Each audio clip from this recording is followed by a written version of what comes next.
extraordinaire de voir de l'eau qui produit de la musique. Mais en fait, c'est pas du tout surprenant parce que la harpe de David s'appelle Kinor. Et la mer de Galilée s'appelle Yam Kinneret, c'est-à-dire la mer de la harpe. C'est-à-dire que lorsque nous montons en Israël et qu'on va sur la mer de Galilée, vous avez vu que c'est toujours dans ce lieu que Jésus faisait les miracles. Jésus n'a pas fait le miracle à la mer morte, mais toujours sur la mer de Galilée, qui se trouve en haut. La mer de Galilée est en haut, et ça représente l'eau d'en haut, et la mer morte représente l'eau d'en bas. Et comme par hasard, ce n'est pas un hasard, la mer morte, c'est le lieu le plus bas de la terre. Donc c'est vraiment très symbolique. Je crois que même Israël, dans sa structure géographique, est complètement prophétique. Il n'y a rien dans ce pays qui soit par hasard. Dieu a dit, c'est mon pays. C'est mon pays. Et je le donne à qui je veux. Et il dit, c'est une terre qui est difficile à habiter. Pourquoi est-elle difficile? Parce qu'elle ne supporte pas le péché. La France, la Belgique supportent le péché. Israël ne le supporte pas. C'est pourquoi celui qui se rend sur la terre d'Israël doit être bien conscient que lorsqu'il va en Israël, on ne fait pas n'importe quoi. C'est pourquoi aujourd'hui, tout ce qui s'y passe, Dieu le voit et Dieu pleure parce que il a redonné la terre à son peuple et son peuple méprise le Seigneur. Mais le jour viendra, et c'est ce que nous allons parler aujourd'hui, le jour viendra où Israël sera vraiment l'Israël. Un jour viendra, mes amis, je vous le dis, où Jérusalem sera vraiment Jérusalem. Et pourquoi serait-ce vraiment Jérusalem? Parce que la véritable Jérusalem se trouve au ciel. Le véritable Israël se trouve là-haut. Le véritable roi se trouve là-haut. Et lorsqu'il va venir, il va faire la connexion entre les deux. Et lorsque la terre et le ciel vont s'unir, ce sera quelque chose d'absolument invraisemblable. Et là, on pourra véritablement parler de la délivrance des nations. Et la délivrance des nations, nous l'avions dit, il faut le redire encore, elle dépend avant tout de l'Israël. Le monde ne comprend pas ces choses parce qu'ils sont aveuglés. Le monde est aveugle par rapport à l'état d'Israël, parce que le monde ne regarde que l'Israël terrestre. Alors lorsque les gens me posent toujours des questions, oui, mais tu as vu Israël, je leur demande toujours, mais de quoi tu me parles? De quel Israël me parles-tu? Est-ce que tu me parles de l'Israël d'en haut, ou est-ce que tu me parles de l'Israël d'en bas? Est-ce que tu me parles de la Jérusalem d'en haut, ou est-ce que tu me parles de la Jérusalem d'en bas? C'est tout à fait différent. C'est pourquoi dans le monde, il y a une confusion extraordinaire concernant Israël, parce que le monde ne voit que l'Israël d'ici-bas, mais nous, ce soir, nous voyons l'Israël d'en haut. Et nous voyons la Jérusalem céleste, qui a 12 fondements, qui a 12 portes, qui porte le nom des 12 apôtres, le nom des 12 tribus. Et les gens croient parfois que les noms des 12 apôtres et des 12 tribus sont des noms qui ont été donnés parce que Jésus les avait choisis sur terre, puis on les a mis là-haut. Mais c'est juste l'inverse, mes amis, c'est juste l'inverse. Il est dit que Jésus pria toute la nuit et il reçoit du Père une révélation. Et lorsqu'il choisit ses 12 apôtres, il ne les choisit pas n'importe comment, il les choisit si bas parce qu'il les avait vus là-haut. C'est pas du tout la même chose. Pas du tout la même chose. C'est pourquoi les 12 fondements étaient là-haut de toute éternité. La Jérusalem est fondée sur un principe de 12, qui est la marque de l'unité totale, la totalité, j'allais dire une finalité totale de l'œuvre de Dieu. Elle est représentée dans la Torah par le chiffre 12. C'est pourquoi il y a 12 apôtres, 12 tribus, 12 mois dans l'année. Et c'est irréversible, c'est purement divin. Il faudra un jour que je vous parle, mais un autre séminaire probablement, sur les 144 000. Pourquoi 144 000? 12 000 de chaque tribu. Demain matin. On verra si je peux me lever. 12 000 de chaque tribu, mes amis. 12 000 de chaque tribu. Alors que normalement, ils sont 12, donc ça devrait être 12 000 pour tout le monde. Mais voilà que chaque tribu elle-même vaut 12. Surnaturel. divin. Aujourd'hui, je vais vous parler d'autre chose. Nous allons parler aujourd'hui de la délivrance d'Israël. Nous avions dit hier qu'il y a plusieurs exils dans le monde. Nous avions, j'allais dire très rapidement, malgré tout, parlé des exils. Aujourd'hui, je voudrais vous parler de l'exil du peuple d'Israël qui revient dans sa terre. Et pour ce faire, je vais vous montrer quelques particularités hébraïques absolument uniques que personne ne peut découvrir si ce n'est dans le texte hébreu en faisant du décodage hébraïque. Donc je vais vous en faire un petit peu ce soir. Pour ceux qui ne connaissent pas du tout l'hébreu, n'ayez pas peur, je vais expliquer. Et comme d'habitude, si vous ne comprenez pas, vous faites un petit signe et je l'explique. Mais vous allez voir que dans les textes qui nous sont si connus, il y a vraiment des mystères absolument fantastiques. Donc voilà qu'Israël est parti et s'est exilé. À l'époque de Jésus, lorsqu'il était en Israël, déjà les tribus étaient déjà parties. Et il ne restait quasi rien du tout. Elles étaient déjà dispersées depuis longtemps. Beaucoup de gens croient que les 12 tribus étaient déjà toutes là, mais elles étaient déjà dispersées. Mais la Bible nous enseigne que pour que le Mashiach revienne, il faut que la totalité des tribus soit de nouveau rétablie sur cette terre. Parce que le réceptacle Israël ne peut en aucun cas ne pas être complet. Un réceptacle qui n'est pas terminé, c'est un réceptacle qui ne sert à rien. Israël est un réceptacle qui doit être absolument terminé. C'est pourquoi le Mashiach est en train d'attendre. Il attend le son de la trompette. Lorsque Dieu dira sonne à l'ange, il dira à l'ange sonne de la trompette. Il y a un chant magnifique d'ailleurs. Il dit quand les trompettes célestes sonneront la fin. C'est qu'il faut chanter demain. Ah, mais il faut le chanter. Mais oui, il attend le moment où les 12 seront rassemblés. Et lorsque le réceptacle d'Israël sera rassemblé, alors le Messie va revenir, mes amis. Parce qu'il ne peut pas revenir pour 10. Il ne peut pas revenir pour 11. Il doit revenir pour 12. Et il doit revenir pour 12 parce qu'Israël contient toutes les nations.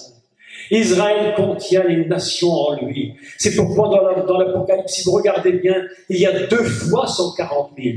Une fois pour Israël, une fois pour les nations.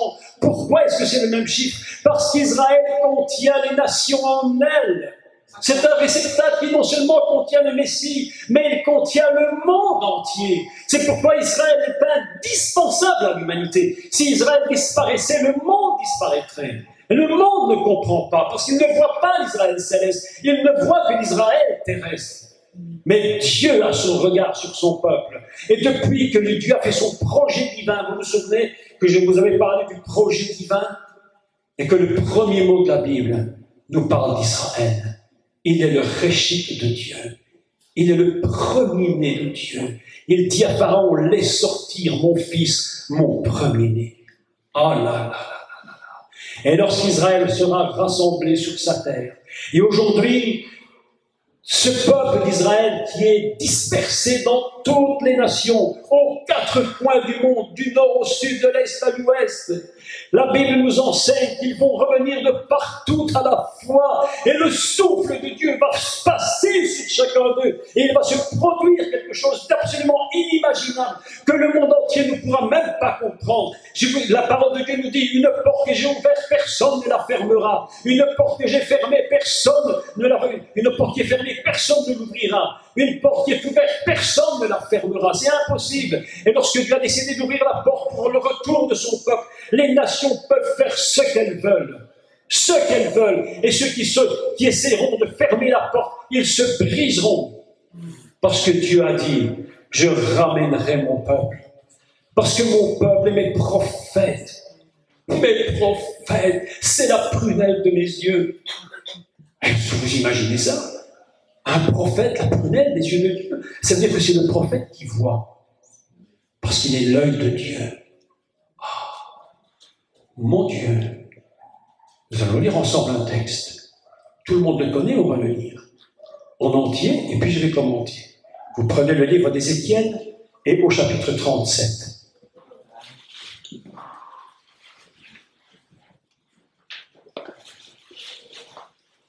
Il y a dans ce texte non seulement une grande prophétie pour le retour d'Israël sur la fin des temps, mais il y a dans ce texte des mots cachés. Et je vais vous expliquer pourquoi Israël reviendra sur sa terre et à cause de qui il reviendra. Parce qu'Israël ne revient pas comme ça, simplement parce qu'il revient. C'est pas seulement pour une parole qui était dite. Il y a dans cette parole des mystères qui sont cachés. Je vais vous dévoiler quelques mystères de ce texte absolument inimaginable. J'en ai écrit quelques-uns, je vais vous les montrer. J'en ai écrit un d'abord, là, et puis je vous montrerai les autres, et je vais vous expliquer comment ça fonctionne en hébreu. C'est des mots absolument inimaginables. Lorsque je me suis plongé ce matin dans la Bible hébraïque, ici, j'ai pris ce texte-là et je l'ai regardé, je l'ai lu en hébreu, et j'ai découpé les mots. Je me suis dit, mais comment Dieu a-t-il une telle connaissance, une telle connaissance? Vous voyez tous? D'accord. Je vais vous dire une vérité imparable, une vérité absolument certaine. Croyez-le, croyez-le. Le Seigneur est ici ce soir, en personne. Il est ici assis devant là. Personne ne le voit, moi je le vois. Il est là. Écoute. Un jour, le Seigneur m'a dit, à chaque fois que tu prêcheras, je serai devant et je t'écouterai. J'ai dit, Seigneur, c'est une grande responsabilité. Mais il nous écoute, il m'écoute, il t'écoute, il te voit. Écoutez ceci maintenant, parce que c'est lui qui va parler. Il communique son esprit dans ma bouche et dans ma tête. Et ma bouche devient qu'un réceptacle des mots du Seigneur. Lorsque les mots s'éteignent, les mots meurent, l'esprit demeure. Vous comprenez? Écoutez ceci. La main de l'Éternel, chaque mot. Il faut apprendre une chose, mes amis. Comment? Ézéchiel 37, chapitre 37, verset 1. Chaque mot, quand vous lisez la Bible, il doit vous émerveiller. Chaque mot doit vous émerveiller.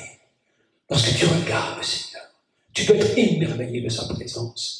Chaque mot doit ouvrir ton oreille à la merveille de Dieu. Parce que chaque mot contient le Seigneur. Il est en lui. Le mot meurt, mais la parole continue d'agir. La main, écoutez les mots, si ce n'est pas magnifique. Le premier mot, la main. La main. Yad. Si vous calculez le mot main, vous allez calculer 14. Si vous comptez le nombre de phalanges à vos doigts, il y en a 14. 5 doigts. Comme les lettres du nom divin. 5 et 5. Yud, He, Vav, He. C'est le nom divin. Yad. La main de l'Éternel fut sur moi. Et l'Éternel me transporta par son esprit et me déposa au milieu d'une vallée ou d'une plaine, remplie d'ossements. Il me fit passer auprès d'eux tout autour. Et voici, ils étaient fort nombreux à la surface de la vallée, et ils étaient complètement secs. Et l'Esprit me dit, « Fils de l'homme, ces eaux pourront-ils revivre ?» Oh, je répondis, « Seigneur éternel, tu le sais. »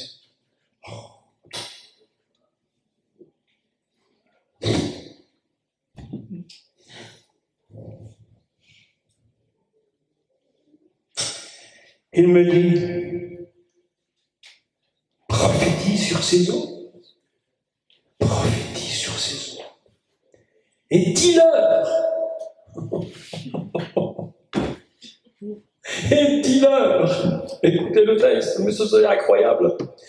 Dis-leur. J'espère que vous êtes émerveillés comme moi, parce que moi, je ne sais plus. Je sais à peine lire, et déjà mes yeux tout mouillés. J'ai dit, mon Dieu, est-ce possible? Comment toi, l'Éternel, tu oses dire à un homme de chair, prophétise sur l'esprit? Comment tu oses dire à un homme dit à l'esprit? Comment tu oses dire à des hommes, prophétise sur ces mots, sur ces eaux? Comment est-ce possible? Est-ce que vous imaginez la puissance que Dieu nous a donnée? Et c'est le seul endroit de la Bible. On dit, je suis fort, fort, oui, plus que vainqueur. Mais est-ce qu'on a vraiment compris? Prophétise sur ces mots, sur ces eaux, et il leur dit, ossements desséchés, écoutez la parole de l'Éternel.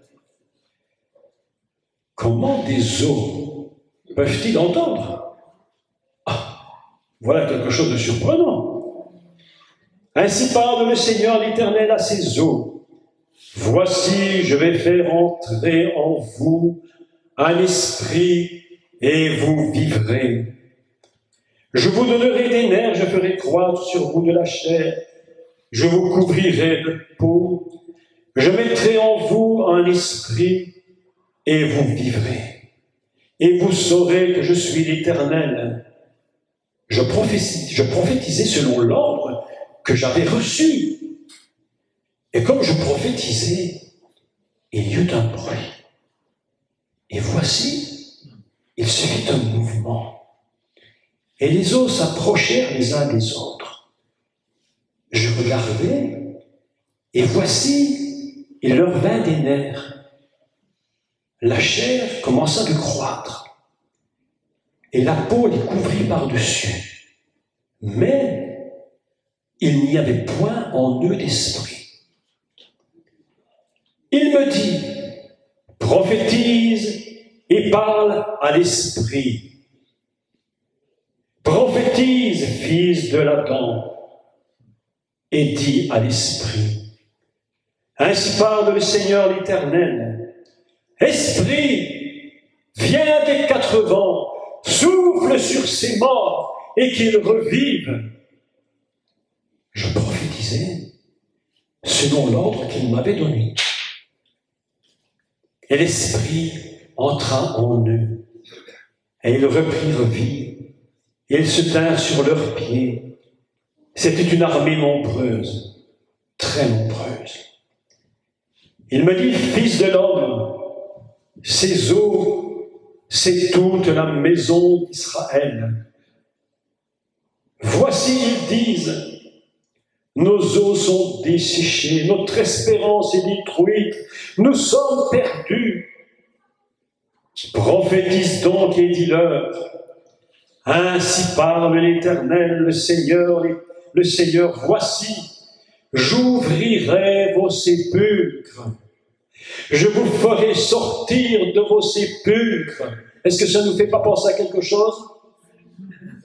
La résurrection du Messie.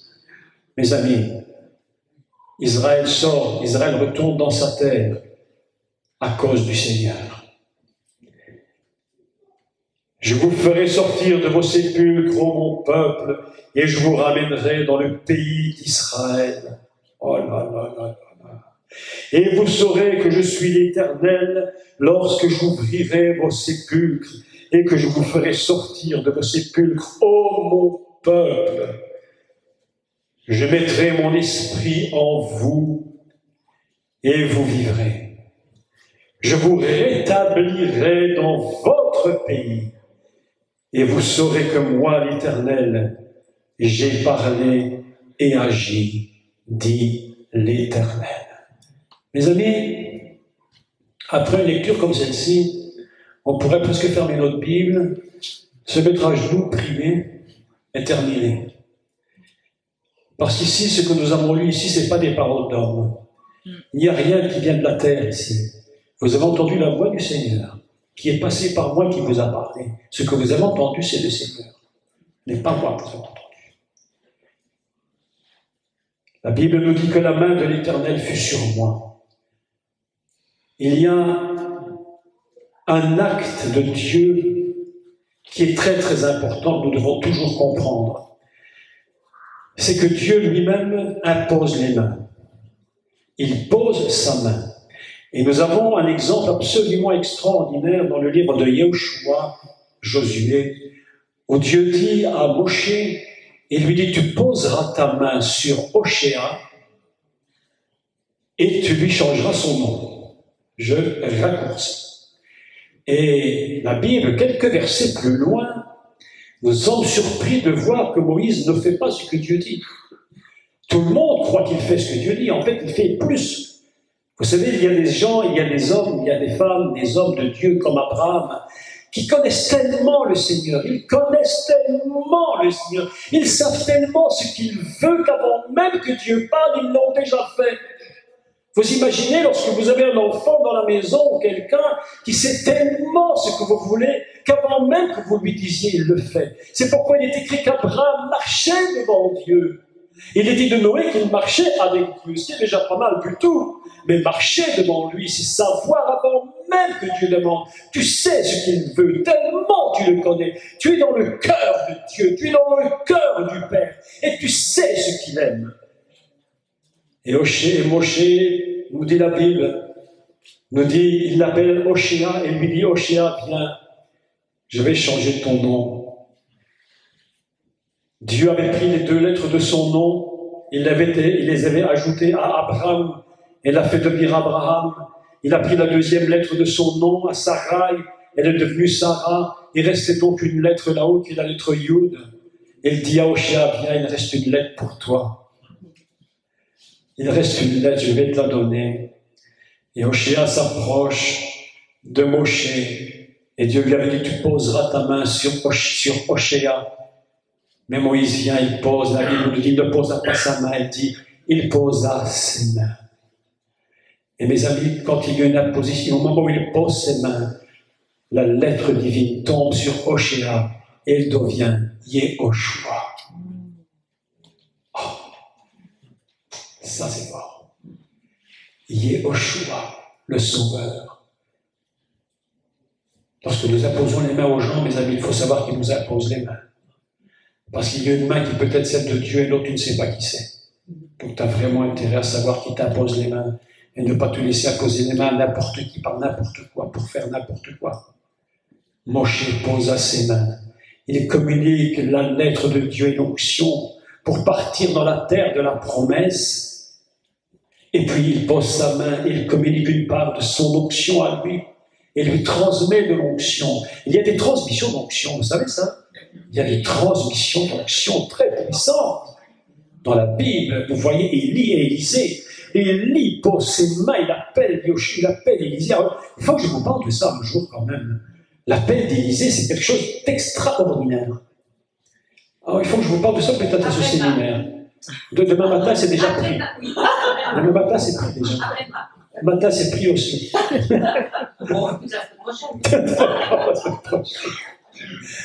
Oh mon Dieu, je ne sais pas ce que vous sentez ce soir, mais il y a une grâce de Dieu dans cet endroit. Il y a une très grande présence du Seigneur, parce que l'Esprit nous enveloppe. C'est un système divin qui nous enveloppe. Le véritable baptême de l'Esprit, c'est comme nous sommes enveloppés de lui. C'est pas seulement j'ai reçu, je dis blablabla, non, c'est plus, c'est enveloppé de Dieu. Et nous sommes ici avec lui.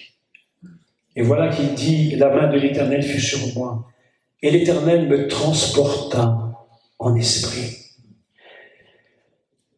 Voilà une expérience absolument extraordinaire. Quand l'Éternel te transporte en esprit, tu peux voir des choses que nul homme ne peut voir. Parce qu'il te conduit dans les endroits que lui seul connaît. Il y a beaucoup de gens qui disent Dieu m'a dit, mais il y a ceux qui disent j'ai vu. Est-ce que vous savez qu'il y a une grâce de Dieu pour voir les choses? Je vous dis.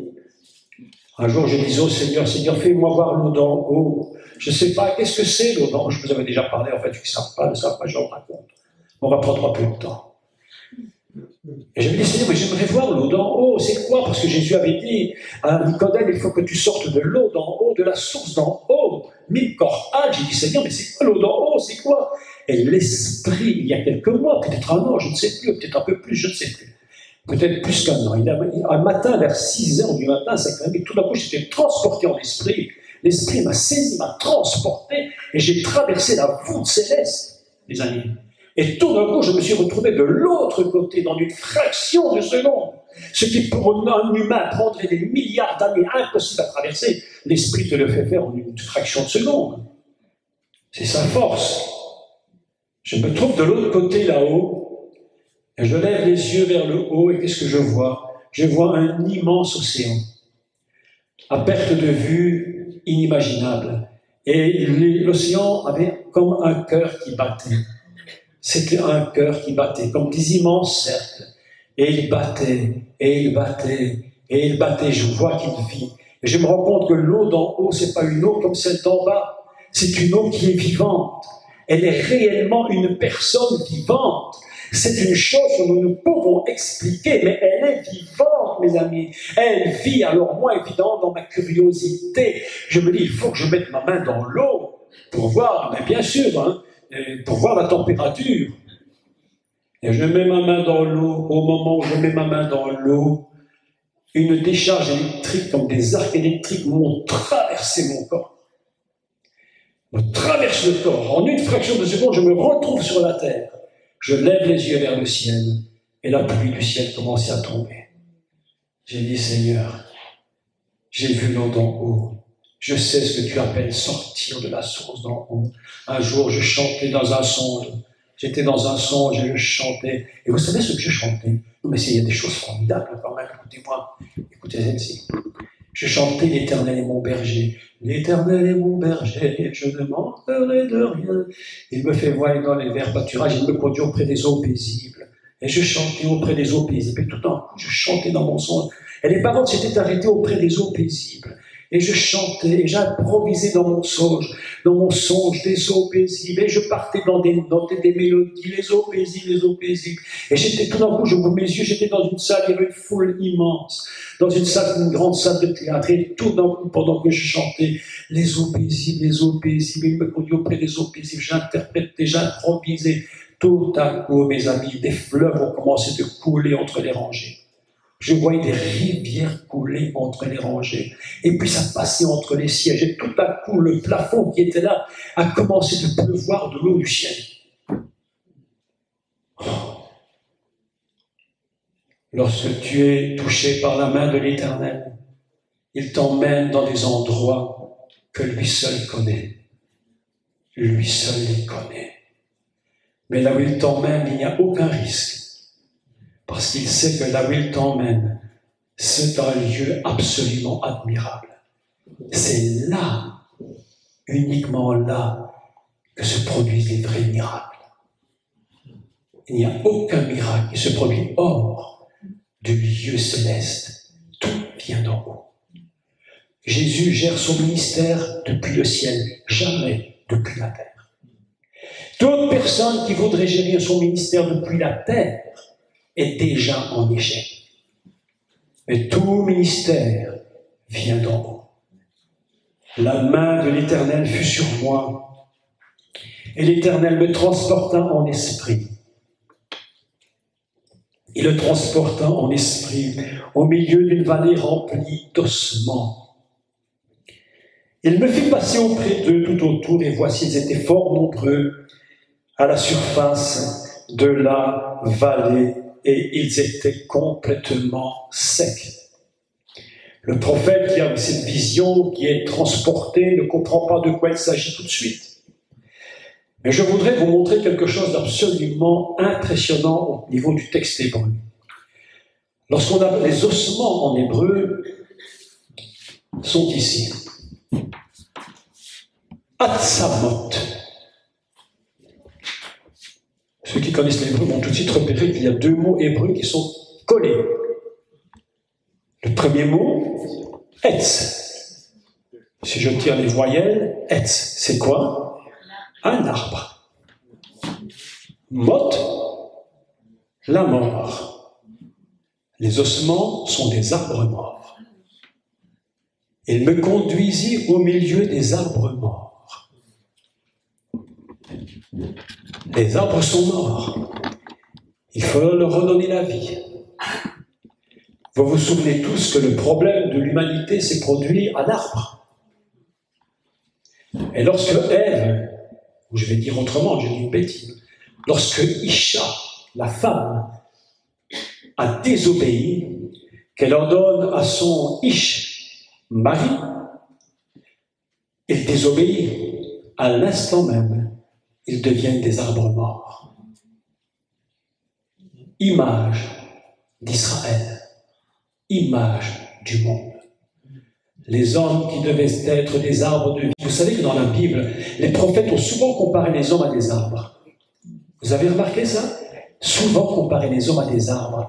Mais ils les voyaient verdoyants, ils les voyaient magnifiques. Même la vigne, Dieu dit à Israël, je t'avais conçu comme une vigne excellente. Israël, c'est le prophète Isaïe qui le dit. Israël, je t'avais fait comme une vigne excellente.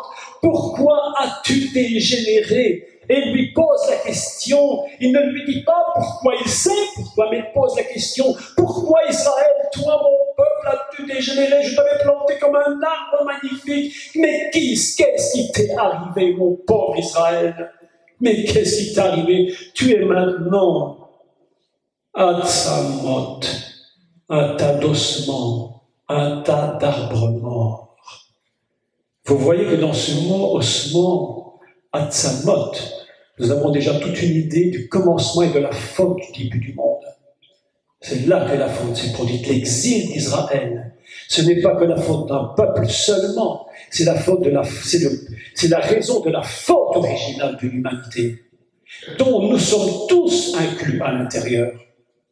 C'est pourquoi Israël lui-même porte l'humanité, et lorsqu'il lui sera un arbre vert, l'humanité pourra redevenir un arbre vert. C'est indispensable qu'Israël retrouve sa verdure, mais il est mort. Alors Dieu va dire au prophète, écoute, je vais te donner une grande responsabilité. Je vais te demander une chose. Tu vas prophétiser sur les eaux. J'ai dit l'autre jour une chose très très importante concernant la prophétie, mes amis, ne l'oubliez jamais. Une prophétie n'est pas donnée pour être crue. Elle est donnée pour être dite. Parce que les prophètes, Jérémie, Isaïe, dans leur temps, Jonas et tout ça, tous ces gens qui prophétisaient sur l'avenir dans leur temps n'ont même pas été crus. Zacharie a été tué entre l'autel et le temple, on l'a massacré. Les prophètes ont été tués, mes amis, parce que le prophète disait, mais Dieu ne leur a pas dit parce qu'on t'a tué, la prophétie n'a plus de valeur. La prophétie n'a aucune importance. Écoutez-moi, ceux qui vous disent personne ne m'écoute, personne ne m'aime. Si tu crois que personne ne t'écoute, personne ne m'aime, réjouis-toi. Parce que ce que tu as dit, c'est ce que Dieu fera s'il te l'a dit. Qu'importe que tu sois cru ou ne pas cru, ce qui compte, la prophétie a été donnée pour être dite. Parce que la prophétie, mes amis, c'est un réceptacle. Lorsqu'elle a été donnée, le réceptacle disparaît et le mot continue. Alors Dieu dit, mais il ne faut pas qu'on oublie les mots. Il dit, grave-les sur des tables, afin qu'on s'en souvienne. Et lorsqu'on les lit et qu'on les dit, au moment où tu les dis, ils meurent, mais la parole continue. Prophétise sur ces eaux, Ézéchiel. Prophétise sur ces eaux. Alors le prophète se pose la question, évidemment c'est tout à fait normal. Il lui dit, mais est-ce que ces eaux pourront revivre? Il dit, Éternel, il n'y a que toi qui sais. Il n'y a que toi qui sais. Comment veux-tu que moi je te réponde à une telle chose? Oh là là là là là là. Ils étaient fort nombreux. Il les dépose dans une vallée. Ils étaient fort nombreux à la surface de la vallée. Ils étaient complètement secs. Vous savez, mes amis, c'est terrible d'être sec. Parce qu'être sec, ça veut dire qu'il n'y a plus d'eau. Et quand il n'y a plus d'eau, c'est qu'il n'y a plus de vie. L'eau, c'est la vie. Et lorsqu'il va souffler par l'esprit, en réalité, c'est de l'eau qu'il va leur donner.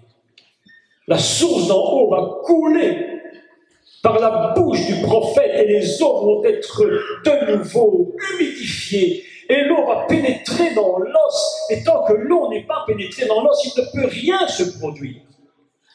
Prophétise sur ces eaux, ossements desséchés. Oh là, il me dit, fils de l'homme, ces eaux pourraient-ils revivre? Et je répondis, Seigneur éternel, il n'y a que toi qui sais. Il n'y a que toi qui le sais. Et l'Éternel me dit, prophétise et dis-leur, arbre mort. Atzamot, Atzamot, il leur dit, arbre mort, ossements desséchés, écoutez. Mais comment tu peux écouter si tu es mort? Mes amis, je vous dire un secret incroyable, c'est inimaginable. Inimaginable, ça c'est Dieu, pas Dieu. Si c'est pas lui, c'est personne. Même l'eau entend Dieu. Quand je dis même le vent entend et comprend la voix de Dieu. Même l'eau, le vent, la tempête comprennent quand le Seigneur parle. Quand tout va mal, les disciples crient, au secours, nous allons tous périr. Et Jésus parle au vent et lui dit, calme-toi. Et dit, le vent lui obéit. Le vent est plus que du vent. Pour Dieu, le vent est une réalité, j'allais dire quasiment humaine, physique, avec une capacité d'entendre. Lorsque Dieu dit à l'eau de porter Jésus, l'eau devient dure. Et même si elle n'est pas dure, qu'importe. Elle est capable d'obéir à la voix de Dieu. Lorsque tu dis quelque chose, cette chose obéit à la voix de Dieu, mes amis. Et parce qu'elle a des oreilles pour entendre. Les arbres des champs, ils battent des mains. Mais tu dis, mais comment des arbres, ils n'ont pas de mains? Mais lorsque l'arbre mort revit, alors il dit, ils battront des mains. Qui va battre des mains? Atzamot, qui deviendra Etz. Écoutez, mais là c'est trop fort. Là. Quand je vous dis que c'est trop, sinon, c'est trop fort. C'est merveilleux. Et Atzamot, l'arbre mort. Comment on dit l'arbre de vie? Etz Achaim. C'est l'arbre qui est dans le jardin d'Éden. L'arbre de la vie. Il suffit de changer ça et de remplacer par Chaim et nous avons l'arbre de la vie. Dis à ces eaux, et là je paraphrase, dis à ces eaux, devenez des Etz Achaim, devenez des arbres de vie. Alors, avec son dernier texte, un seul mot nous montre que tout vient de la source du péché originel, même la désobéissance d'Israël. Alors il se passe quelque chose d'absolument incroyable, et ici vous allez bien l'écouter parce que c'est quelque chose d'absolument inimaginable. Inimaginable.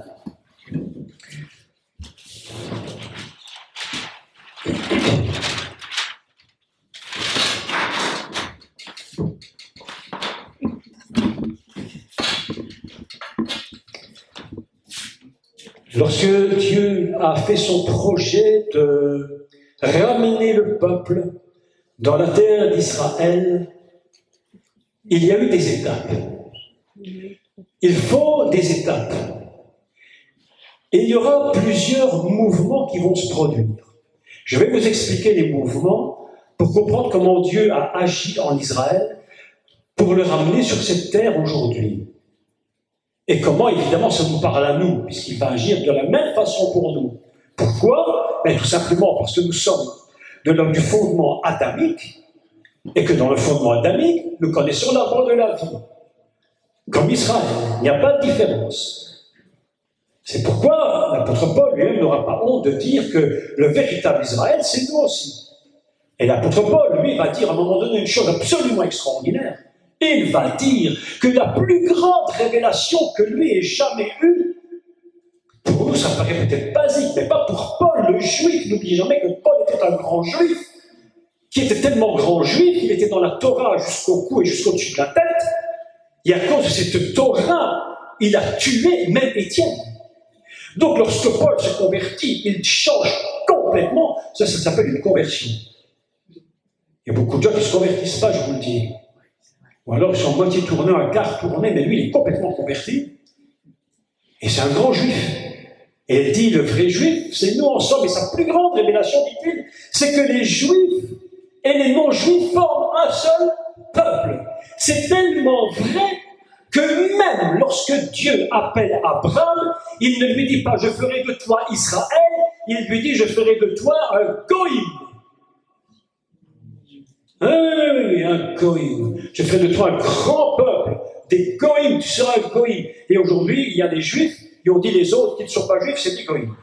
Vrai ou pas vrai? Mais à l'origine, le plan de Dieu, c'était que tout le monde soit enfermé dans le même principe de salut. Le même principe. Israël est le moyen que Dieu utilise. Le moyen choisi de Dieu, créé par Dieu pour amener le Mashiach. Mais revenons au mouvement que Dieu fait. Il me dit, prophétise sur ces eaux et dis-leur. Atzabot, desséchez, écoutez. Formidable. Qu'est-ce que ça vous fait quand je dis ça? Ça vous émeut ou pas? Ça touche le cœur quand même, hein? Ah, ça nous tourne la tête, hein? Écoutez la parole de l'Éternel. C'est Dieu qui parle, mes amis. Il y a 2 niveaux dans la Bible qui nous parlent, enfin plusieurs niveaux, d'accord, tu le sais. Mais 2 grands niveaux qui nous parlent de Dieu dans la Bible. Le premier niveau, c'est ce qu'on appellera Adonai, l'Éternel. Le deuxième, c'est Elohim, le Dieu qui crée. C'est le même, mais on le définit autrement. Ici, il dit, écoutez, ainsi parle l'Adonai éternel. C'est une parole qui vient d'en haut. Aucune résurrection possible.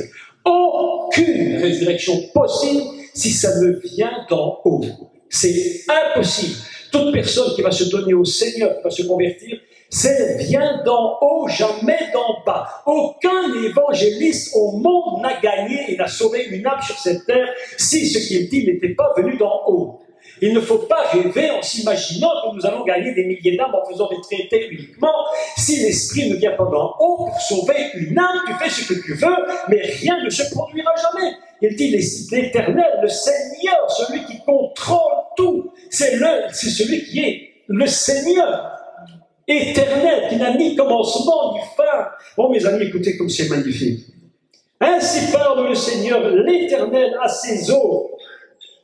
Voici, je vais faire entrer en vous un esprit et vous vivrez. Ça, c'est ce qu'il va faire plus tard. Mais avant que l'esprit ne puisse rentrer en eux, il y a quelque chose qui doit se produire. 3 choses doivent se produire. Et c'est ce qu'il va faire. Et maintenant, je les explique. Je vous donnerai des nerfs. Guidim, des nerfs.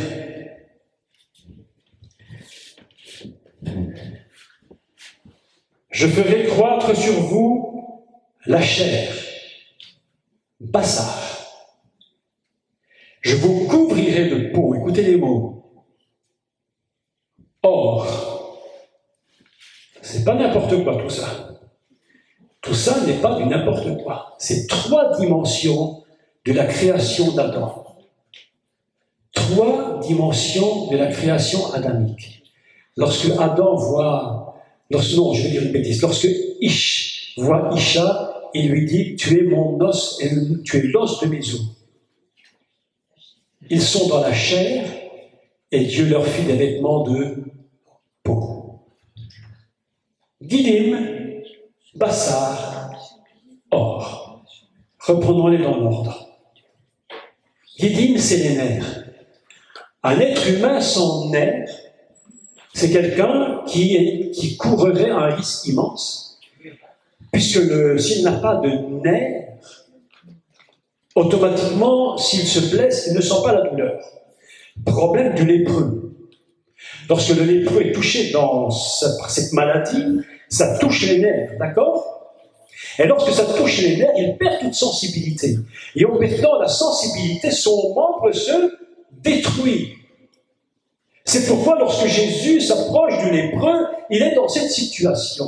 Le lépreux représente Israël qui est mort. C'est l'Israël mort. Il n'a plus de sensibilité, il est mort. Alors il faut que le Mashiach vienne, et lorsque le lépreux lui demande « Que veux-tu que je te fasse ?» Écoutez les mots. « Que veux-tu que je te fasse ?»« Oh, mais je veux être guéri. » Il lui dit « Il n'y a aucun problème, sois guéri. » Et le lépreux retrouve la sensibilité. Et il retrouve la chair. Et il retrouve la peau.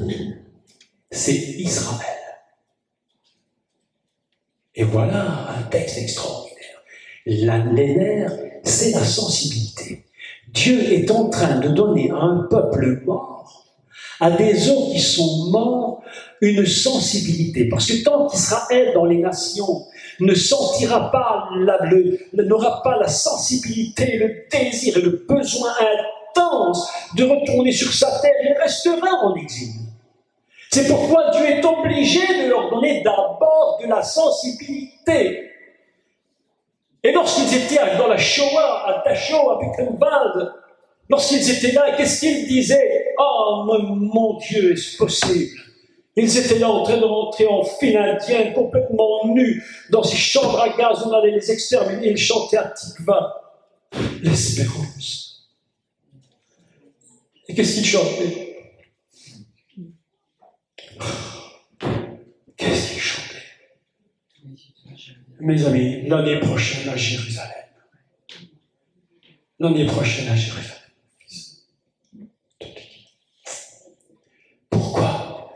Parce que l'Esprit de Dieu est en train de leur donner des nerfs. Ils sont morts, ils sont en diaspora, ils sont emprisonnés, ils sont dans les sépulcres, ils ne sont même pas dans les prisons. La Bible ne dit même pas qu'ils sont dans les prisons. Dieu ne dit, je ne t'ai pas mis dans les prisons. Lorsque tu es dans la diaspora, lorsque tu es dans les nations, tu n'es pas en prison, tu es pire qu'en exil. Tu es enfermé complètement dans un sépulcre. Et j'ouvrirai le sépulcre. Et je te ferai sortir du sépulcre. Qui a fait ça? Le Mashiach. Israël ne sortira des nations que par le sacrifice du Messie. Ils ne le savent pas. Mais je vais vous dire une chose tellement vraie. Si Israël est sur sa terre aujourd'hui, c'est grâce à Yeshua. Est-ce que tu es d'accord? Sans lui, ce n'est pas que des paroles de Torah, ce n'est pas que des paroles de prophètes. C'est pourquoi Yeshua a dit une chose si magnifique. Il a dit une chose si fantastique, qui pour nous est basique, mais pas pour un juif. Il a dit, nul ne vient au Père que par moi. Alors évidemment, personne dans l'Église en général, on dit, mais les Juifs ne connaissent pas le Père, comment ils peuvent aller à Dieu? Jusqu'à ce qu'un pasteur même dise qu'il prie le diable. Et mes amis, un Juif, lorsqu'il va au temple, mais à qui parle-t-il? Mais au Père. Mais Jésus dit, on ne peut pas aller au Père sans moi. Alors comment se fait-il qu'il te dit, tu ne peux pas aller au Père sans moi, alors que tu ne crois pas même pas, tu ne crois même pas en moi? Mes amis, le secret du Messie, je vous l'explique. Cette petite phrase-là, c'est un mystère qu'il faut dévoiler. Écoutez ce que ça veut dire. Il ne parle pas aux chrétiens. Ça n'existait pas, les chrétiens, à cette époque. Est-ce que vous me suivez? Oui. Ça n'existait pas, les chrétiens, à cette époque. Donc il parle bien des juifs.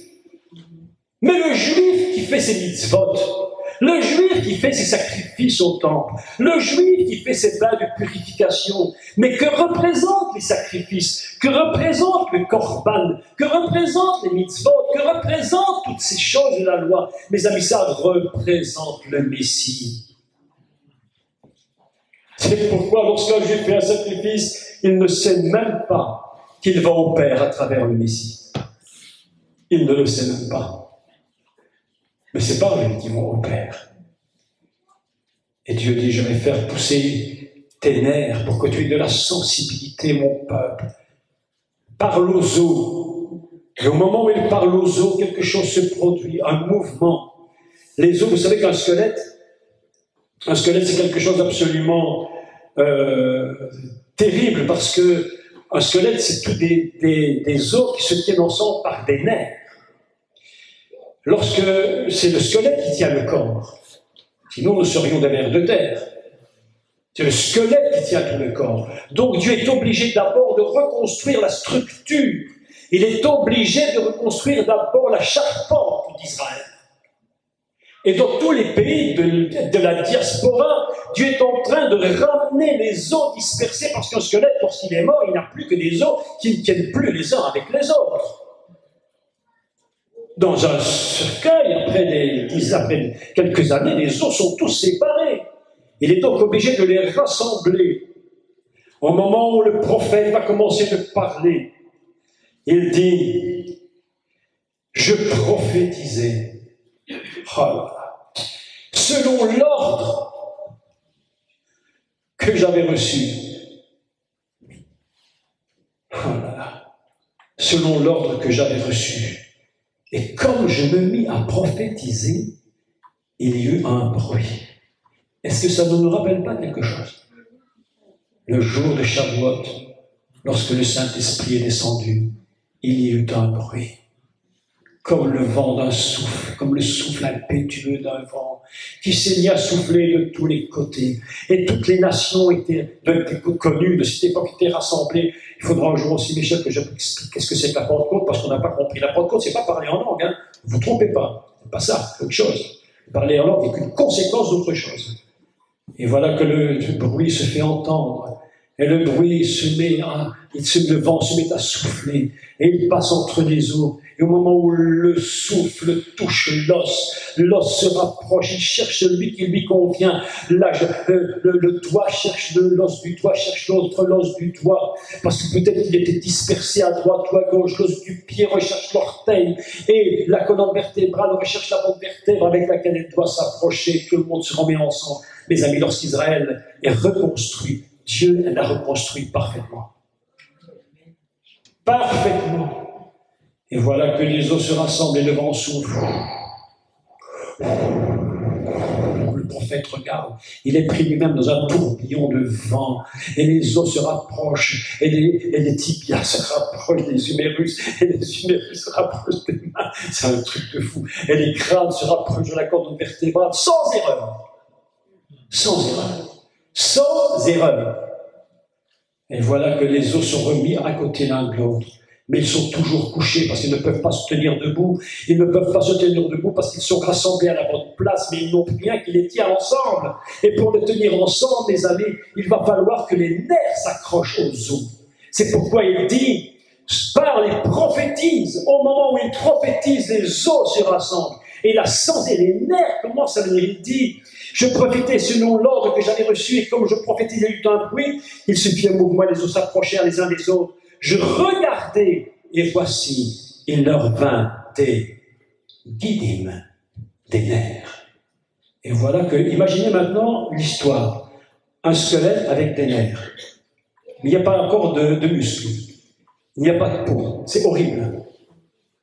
Rien n'est encore, aux yeux du monde, possible. Israël lui-même est toujours en train de crier « L'année prochaine à Jérusalem, l'année prochaine à Jérusalem !» Lorsqu'ils font tourner la toupie, on appelle ça vivonne. Il y a des lettres hébraïques sur la vivonne. Et qu'est-ce qu'il est écrit? L'année prochaine à Jérusalem. Même les enfants qui jouent la toupie appellent. Pourquoi? Parce que la sensibilité vient. Et puis, je ferai croître sur vous de la chair, des muscles. Et le prophète regarde et il voit tout à coup des muscles qui apparaissent et qui poussent de partout. Il voit les biceps, il voit les intestins. Il faut imaginer la scène, imaginez la scène, imaginez l'histoire. Il voit les cœurs qui se mettent à battre, les poumons qui commencent à respirer, le nez qui pousse, les oreilles qui poussent, mais il n'y a pas de peau. Ils sont écorchés vifs. Écoutez ce que je dis, ce sont des écorchés vifs. Ne soyez jamais étonnés qu'un juif, quand vous lui parlez, il est écorché vif. Ne soyez jamais étonnés, parce qu'il leur manque une chose, il leur manque la peau. C'est pourquoi, lorsque tu te fais une petite blessure et que tu glisses ton doigt sur la blessure, t'es écorché, ça te fait mal. Ne soyez jamais étonnés que le peuple d'Israël soit ce qu'il est, jusqu'à ce qu'il ait revêtu la peau que Dieu leur donnera, sont des écorchés vifs. Est-ce que vous me suivez bien? Vous imaginez cette scène, et voilà que le bonhomme est un squelette, il a des nerfs, il a des muscles, et il est en train, il voit le cœur qui bat, boum, boum, boum, boum, les poumons qui respirent. Il leur vénère la chair crue. Troisième étape, et la peau les couvrit. Et voilà tout à coup que la peau apparaît sur eux, et ils deviennent un peuple. Extraordinaire. Mes amis, maintenant je voudrais vous montrer quelque chose que le Seigneur m'a montré ce matin, et je crois que c'est vraiment une révélation qui vient directement de l'au-delà. Il n'y a rien du tout terrestre dans ce que je vais vous dire, c'est unique. dans la Torah, c'est impossible de les comprendre autrement. Impossible. La fonction messianique est inscrite au plus profond du peuple d'Israël. Chaque juif, même qu'il ne le sait pas, contient en lui une part messianique profonde. Tellement important, mes amis, qu'ils sont en train de pleurer à Jérusalem, en priant et en demandant que la délivrance finale vienne. Ils appellent le Messie. Est-ce que c'est juste? Thierry, est-ce que je dis juste? Oh Messie, viens, nous t'attendons, nous t'attendons, nous t'attendons. Ils crient au Messie, mes amis. Et ils attendent le Messie de quoi? Le Messie de la délivrance. Oui ou non? Mais oui, mes amis, de la délivrance. Ils veulent monter sur une montagne, ils veulent monter sur une colline, ils veulent observer du haut de la colline la délivrance de qui? De celui qui s'appelle Joseph. Écoutez maintenant la révélation. Parce que là, ici, c'est plus fort que tu n'as jamais imaginé de l'entendre. Jamais personne ne t'a dit ça. Sur cette terre, à ce jour, personne ne te l'a dit. Mais ce que Dieu m'a dit ce matin, il me l'a dit. Quand j'entends sa voix, je reconnais sa voix. Que l'Hébreu qui nous explique ces choses. Lorsque tu prends les 3 premières lettres, Gimel, les 3 premières lettres,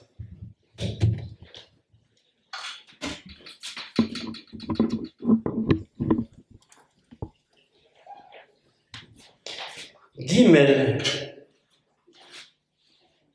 le Bet,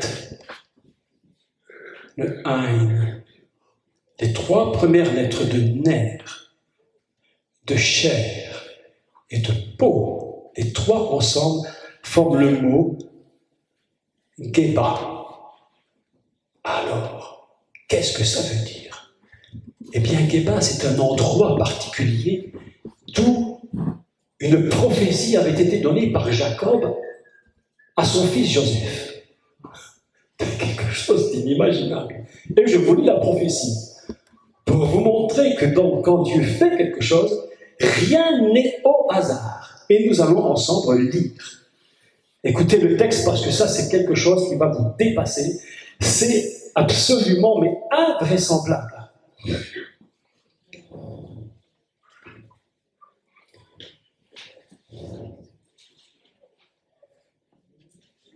Nous allons lire à partir du verset 22 de Genèse et au chapitre 49. On a encore un petit peu de temps quand même pour le lire. D'accord? Ça va, vous me suivez bien? Hein? C'est formidable quand même d'écouter des textes comme celui-là. Vous avez tous pris le verset? Genèse 49, au verset 22. Je fais une petite parenthèse immédiatement pour expliquer de quoi il s'agit. D'accord? Jacob va bénir ses fils. Il va leur donner à tous une bénédiction. Il va leur donner des prophéties. Et il arrive à Yosef. Yosef, mes amis, écoutez, c'est très intéressant. Yosef vient d'une racine hébraïque qui veut dire ajouter. C'est celui qu'on n'attendait plus et qui est ajouté. C'est celui que tout le monde dit, voici le faiseur de rêves.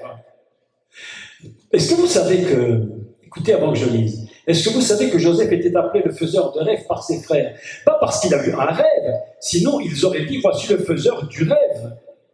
Mais le voyant dire, voici encore le faiseur de rêves. C'était que c'est un homme qui avait beaucoup de visions, il avait beaucoup de rêves. Et sûrement qu'il en avait déjà expliqué beaucoup des rêves. Mais celui-ci qui donne, c'est le dernier, l'avant-dernier, il va en donner 2. Ça, c'est le comble du comble. Il dit, tiens, voici le faiseur de rêves. Celui qu'on ne voulait pas l'ajouter, il n'y a que sa mère qui le voulait à la limite, mais voilà, c'est l'ajouter. Mais en fait, il s'appelle Mashiach ben Yosef.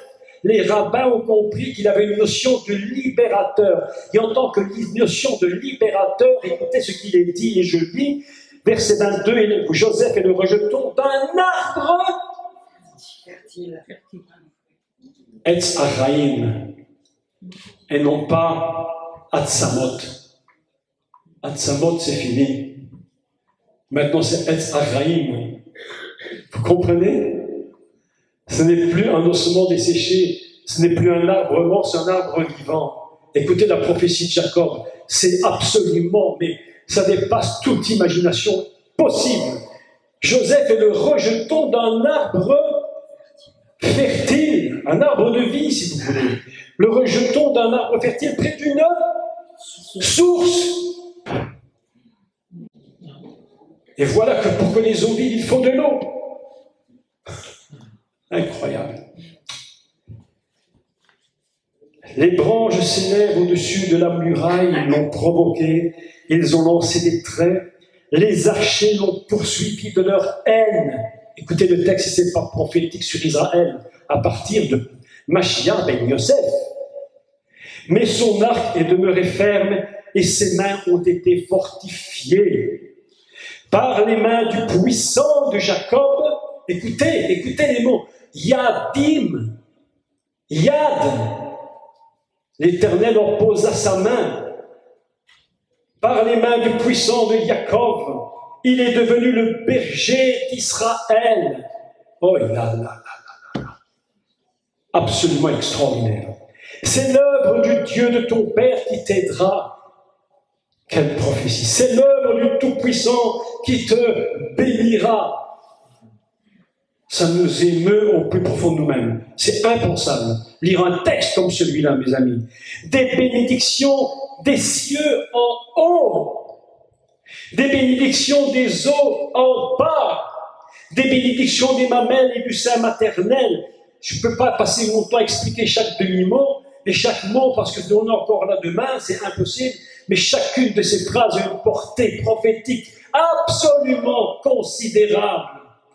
Les bénédictions de ton Père s'élèvent au-dessus des bénédictions de mes pères. Autrement dit, je t'avais béni autrefois, mais je te rebénirai encore plus que je n'ai béni tes pères. Je te ramènerai dans ton pays. Je vais faire de toi une nation absolument sur cette terre donc je t'avais donnée. Écoutez la suite parce que maintenant on vient dans une histoire absolument fantastique.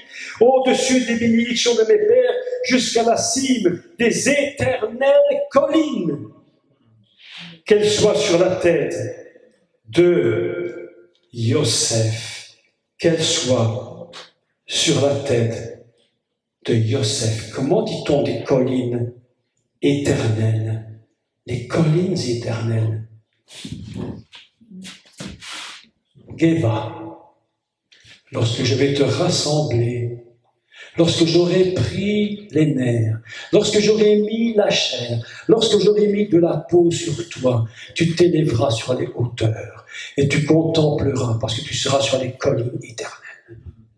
Et là, Dieu dit, c'est grâce à ces trois mouvements de l'esprit qu'Israël va s'élever sur les hauteurs. Sur une éminence élevée, il va regarder. Et qu'est-ce qu'il va voir? De loin, il appelle son Messie. Et je te ramènerai dans ton pays. Je te ramène. Écoutez la prophétie absolument. Je suis sur la cime des éternelles collines. Oh là. Qu'elle soit sur la tête de Joseph, sur les sommets de la tête du prince de ses frères. Mes amis, Israël contient en lui toute la force du Messie. Il ne le sait pas encore, mais ils vont le reconnaître. Pourquoi vont-ils reconnaître le Mashiach lorsqu'il va descendre, lorsqu'il reviendra, selon le prophète Zacharie, et tout œil le verra, et ils reconnaîtront celui qu'ils ont percé. Ils le verront, ils pleureront sur lui comme on pleure sur un Béchor, un fils unique. Ils diront, oh mon Dieu, mais si on avait su, mais si on avait su, si on avait su. Sur le sommet de la tête, ils vont le regarder. Ils vont le reconnaître et Dieu leur dira, j'ai béni tes pères, mais toi je te bénis au-delà de tes pères. Ce que tes pères ont fait, oublie-le mon frère, oublie-le. Demain Dieu va te bénir plus. Les fautes de tes pères sont oubliées. Aujourd'hui c'est toi que je bénis. Le peuple de Dieu est béni, mes amis. Quand tu regardes au Messie, au fils de Joseph, si tu regardes au Mashiach ben Yosef, celui qui représente le salut de l'humanité, lorsque tu regardes à lui, il dit, tu seras sur une colline élevée, et tu contempleras, et tu verras qui je suis.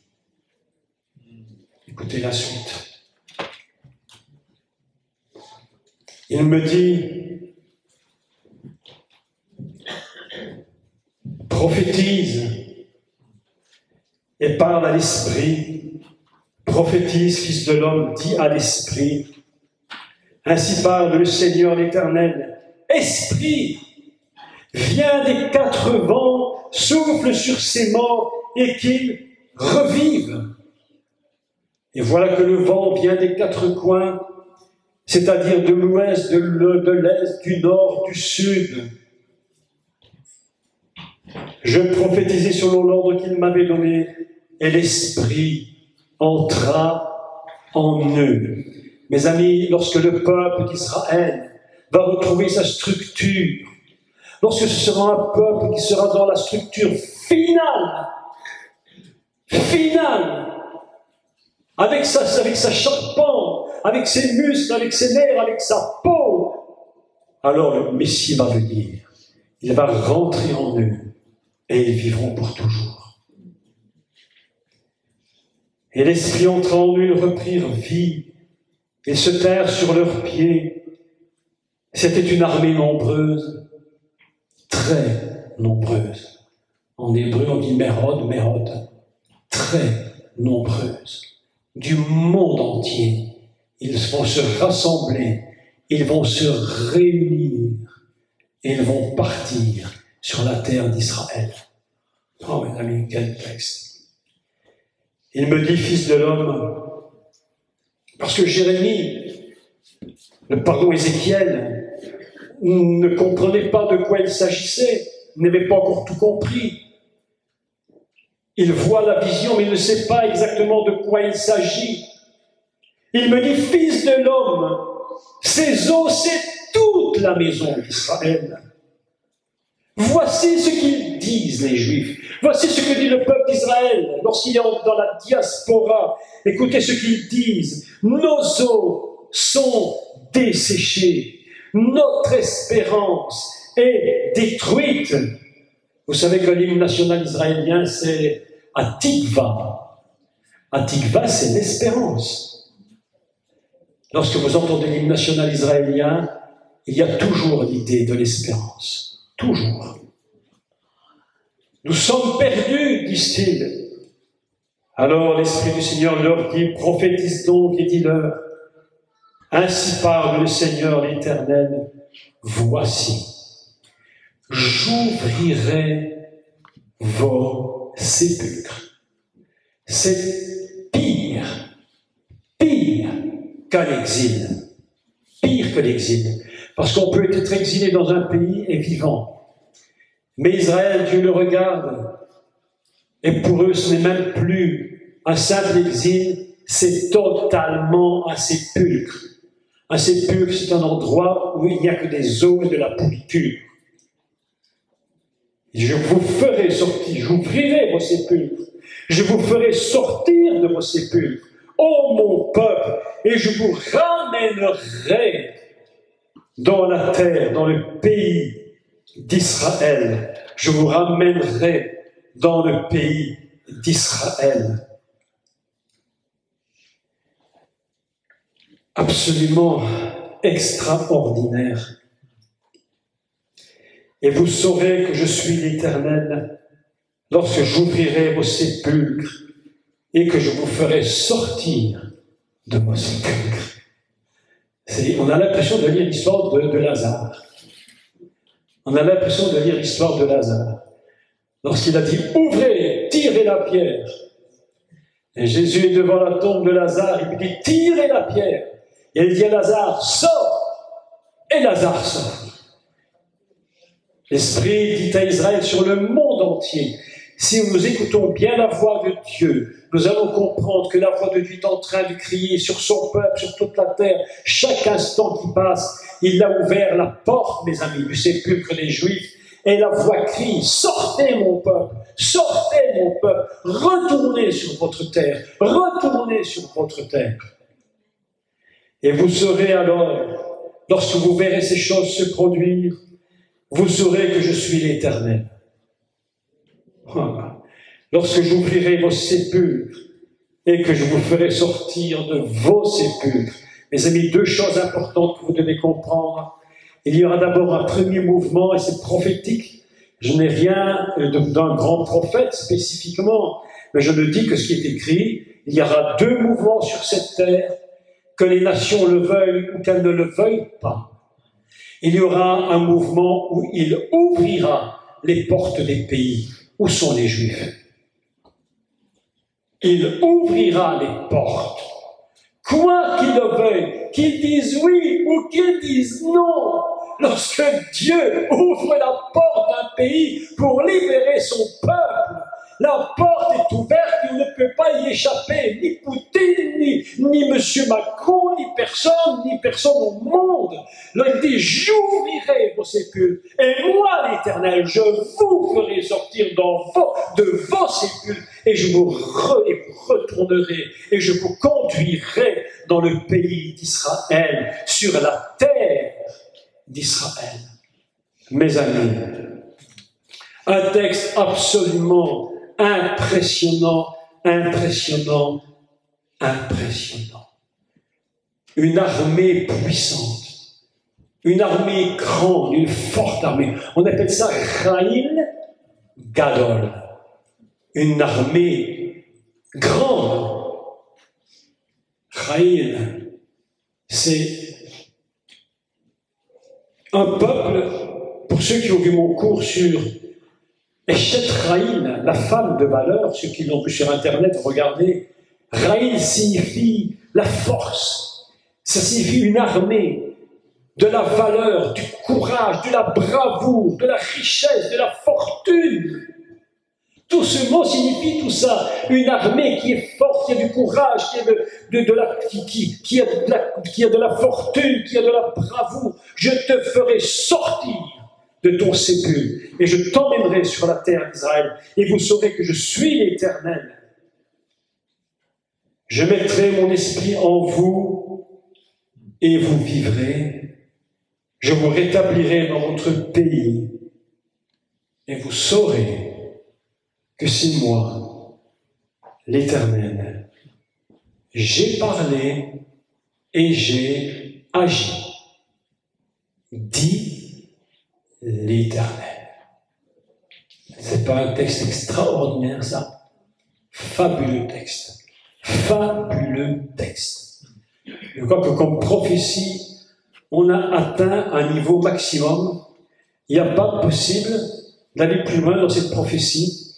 Il faudrait passer encore du temps pour expliquer tout ce qui était prophétisé par rapport à la colline éternelle. À cette colline éternelle qui provient de ces trois fonctions, expliquer tout en détail la prophétie sur Joseph, c'est absolument époustouflant. Il n'y a pas un mot, pas une lettre qui n'ait pas été inspirée par le ciel. Aujourd'hui, que nous dit le Seigneur pour clôturer tout ceci? Que nous dit le Seigneur?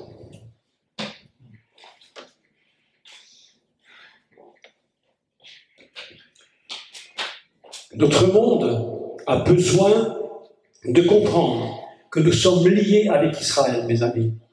Nous sommes liés. L'histoire d'Israël, c'est le microcosme de l'histoire du monde. Vous comprenez cela? L'histoire d'Israël, c'est le microcosme de l'histoire du monde. Pourquoi aujourd'hui, il y a si peu de gens qui viennent au Seigneur dans nos nations? Parce qu'il n'y a presque plus d'hommes et de femmes capables de souffler sur les gens qui sont morts dans les rues, parce que le monde est un monde de morts vivants. Et il n'y a plus personne qui est capable de donner la sensibilité. Et quand le monde n'a plus de sensibilité, ça s'appelle de l'immoralité. Et lorsque nous vivons dans un monde d'immoralité, c'est-à-dire que les gens ne sont même plus touchés par leurs péchés, ils font tout et n'importe quoi. Ils ne sont même plus dérangés par ce qu'ils font. Ça s'appelle un monde qui est sans nerfs. Les gens se déplacent et ils sont littéralement morts. Aujourd'hui, nous avons dans l'Église, pas tout le monde heureusement, mais beaucoup trop d'ailleurs, beaucoup de croyants qui se disent nous sommes chrétiens, mais qui n'ont même plus de sensibilité. Ils n'ont même plus le respect minimum de Dieu. Lorsque je vois comment on est dans les églises, ce qui peut se produire, on n'a même plus le respect du lieu de culte où vont les gens. On est capable de monter sur l'estrade, les enfants jouent, c'est au juste ils ne sont pas la trottinette sur l'estrade, là où le pasteur prêche. Mais mes amis, il y a un lieu qui est sacré dans une église, c'est bien le lieu où on apporte la parole de Dieu. Mais il n'y a même plus le respect, pourquoi? Parce qu'il n'y a plus de nerfs. Les gens disent, moi j'ai envie de chanter, je fais quand je chante, je chante, mais tu n'as même pas vérifié si ton cœur était droit pour le faire.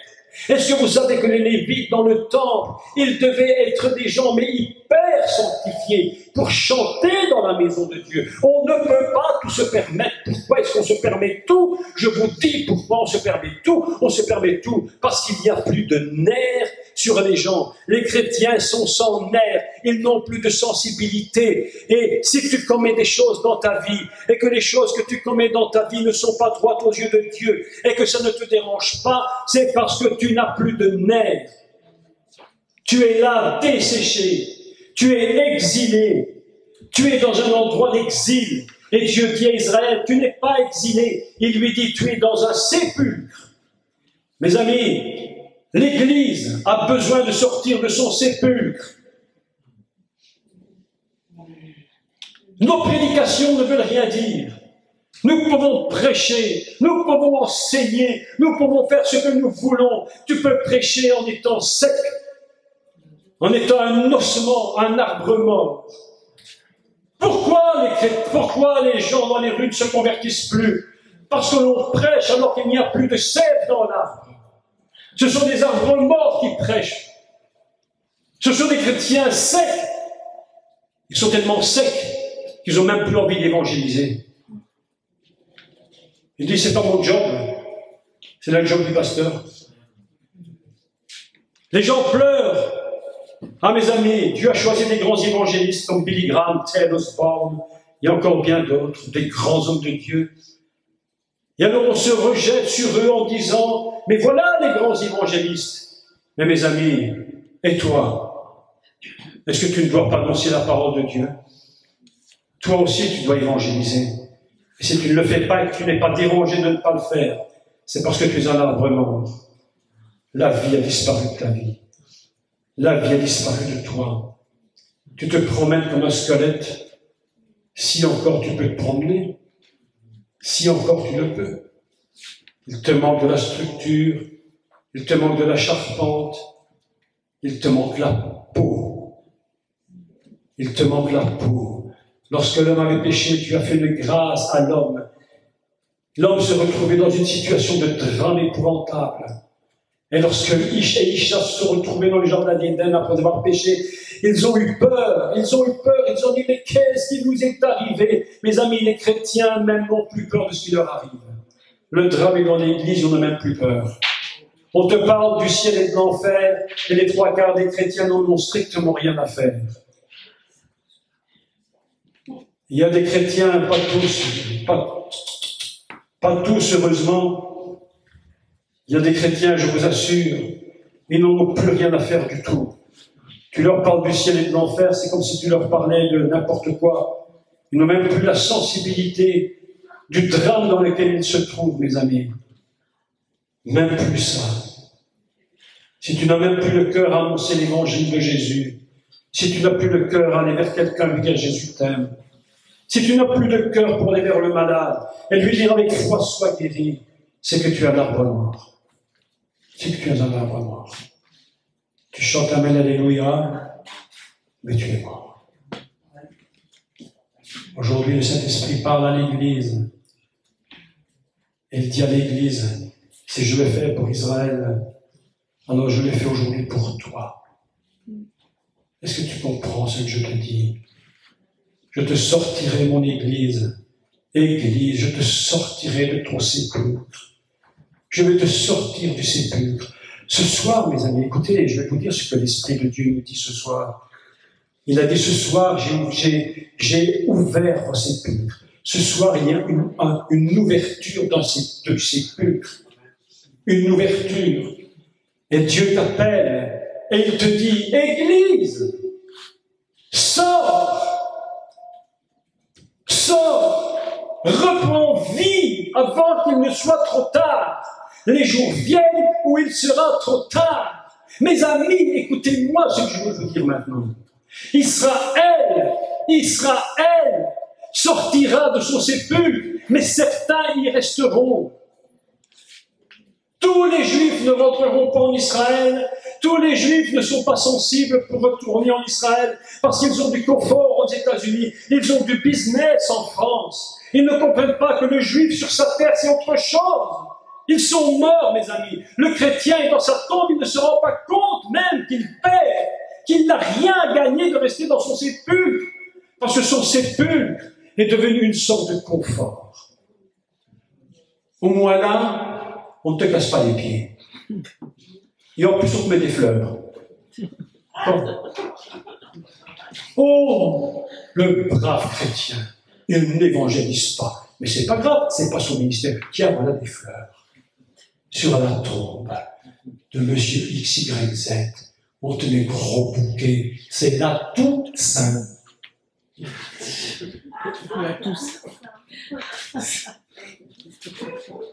La fête de tous les saints complètement fichue, foutue, terminée, enchaînée, mort, pourri, séché, jusqu'à ce que les eaux, il n'y en ait même plus, parce qu'après quelques siècles, les eaux disparaissent, ils retournent dans la poussière, et ils redeviennent des arbres morts, ils ne servent à rien. Aujourd'hui, le Seigneur t'appelle et il te dit, les temps sont venus, tu sortiras de ton sépulcre, parce que j'ai ouvert la porte du sépulcre. Mais si tu n'en sors pas aujourd'hui, tu n'en sortiras plus jamais. Parce qu'un jour ou l'autre, mes amis, les portes vont se refermer. Tant qu'Israël peut sortir, que les Juifs sortent. S'ils ne sortent pas au temps où la porte est ouverte, lorsque la porte se fermera, ils ne sortiront plus. Les chrétiens doivent comprendre la même chose. Aujourd'hui soir, l'Esprit nous dit ceci. J'ai ouvert la porte de ton sépulcre. Sors, mon peuple, et vis. Parce que le jour vient, rapidement, la nuit vient, où plus personne ne pourra apporter la parole de Dieu. Et même si toi, à ce moment-là, tu voulais sortir de ton sépulcre et dire, il faut quand même évangéliser quelques-uns, mais ce sera trop tard. Parce que plus personne ne pourra prêcher la parole. C'est terminé. Le jour vient où c'est terminé, mes amis. Les portes se fermeront. Elles ne s'ouvriront plus pour porter l'évangile. Aujourd'hui, nous avons l'opportunité encore, un peu de temps. Écoutez la parole, c'est l'Esprit qui parle aujourd'hui. Il te dit, encore un peu de temps. Et je refermerai les portes. Michel nous l'a dit tout après-midi, avec une vérité extrême, les temps viennent où bientôt tout va s'arrêter. Ceux qui seront dans les sépulcres et qui n'en seront pas sortis, ils resteront. Ils y resteront pour toujours. Il n'y aura plus d'espoir. Mon peuple, ne te réjouis pas. Écoutez la parole du Seigneur, j'entends sa voix dans ma tête. J'entends sa voix qui me dit, mon peuple, ne te réjouis pas de t'appeler chrétien, ne te réjouis pas de ça, mais réjouis-toi de ce que ton mot est inscrit dans le ciel. C'est la vérité. C'est là-haut que ton nom est inscrit. Et si ton nom est inscrit là-haut, dans le livre de la vie, mes amis, il n'est pas écrit chrétien, hein? Il n'est pas écrit Jacques Collant chrétien. Il est écrit Jacques Collant égale Jésus, son Sauveur et son Seigneur. Et si ce n'est pas écrit, tu resteras dans ton sépulcre.